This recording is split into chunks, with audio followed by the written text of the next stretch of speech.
Judas esperava que a traição tivesse as consequências que se lhe seguiram.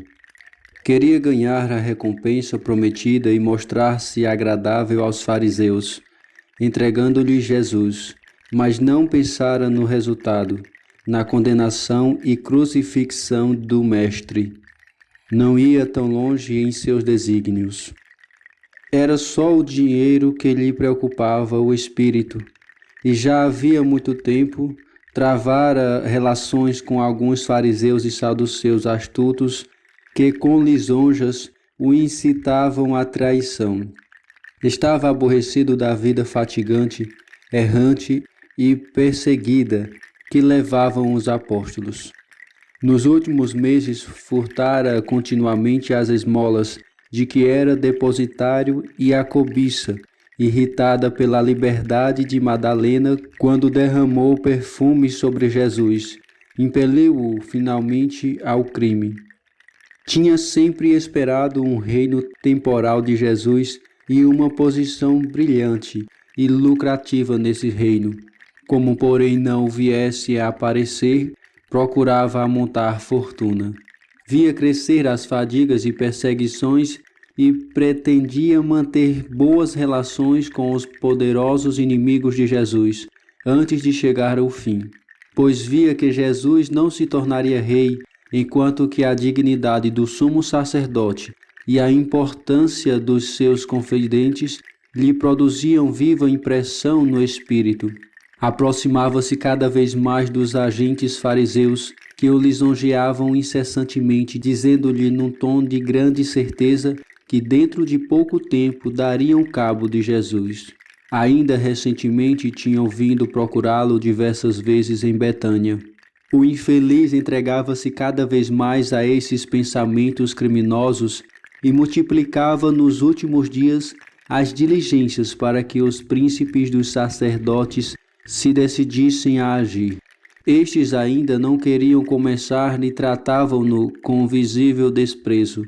Diziam que não havia tempo suficiente antes da festa e que qualquer tentativa causaria apenas desordem e tumulto durante a festa. Somente o Sinédrio deu atenção às propostas do traidor.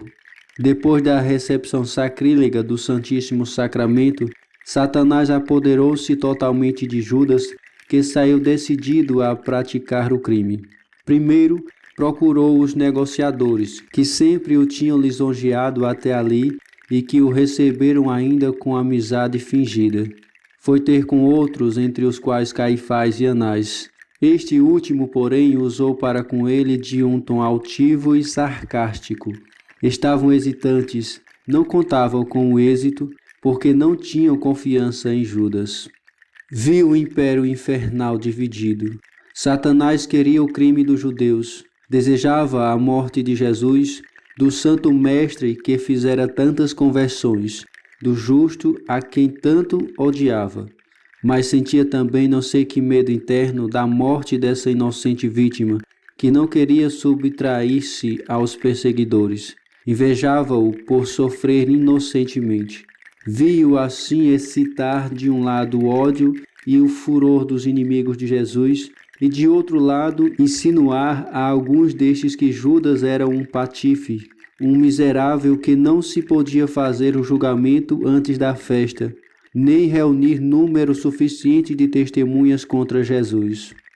No Sinédrio houve longa discussão sobre o que se devia fazer e, entre outras coisas, perguntaram a Judas: podemos prendê-lo?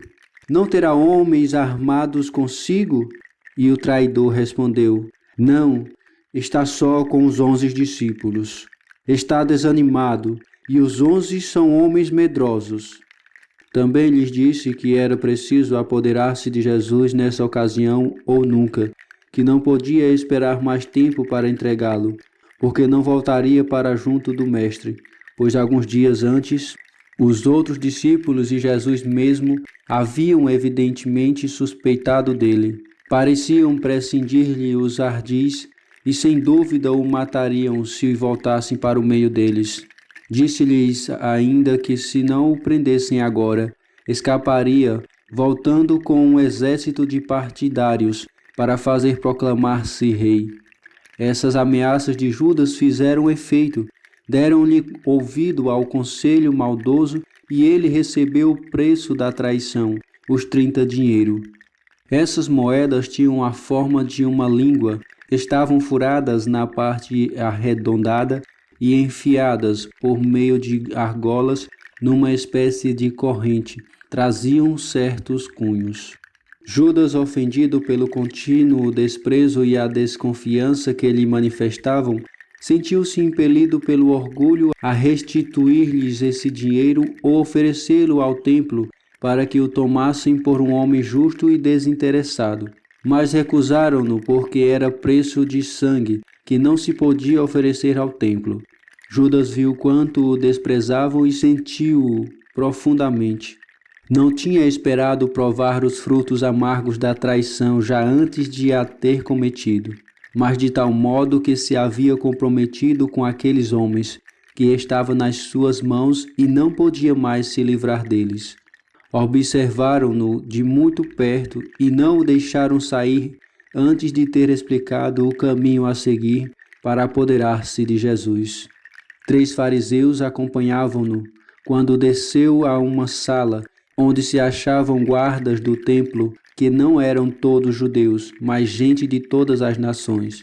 Quando tudo estava combinado e reunido, o número de soldados necessários, Judas correu primeiro ao cenáculo, acompanhado de um servo dos fariseus, para lhes dar notícia se Jesus ainda estava ali, por causa da facilidade de prendê-lo, lá ocupando as portas. Devia mandar avisar-lhe por um mensageiro. Meditação da Paixão. Ana Catarina Emerick, seminarista José Paulo.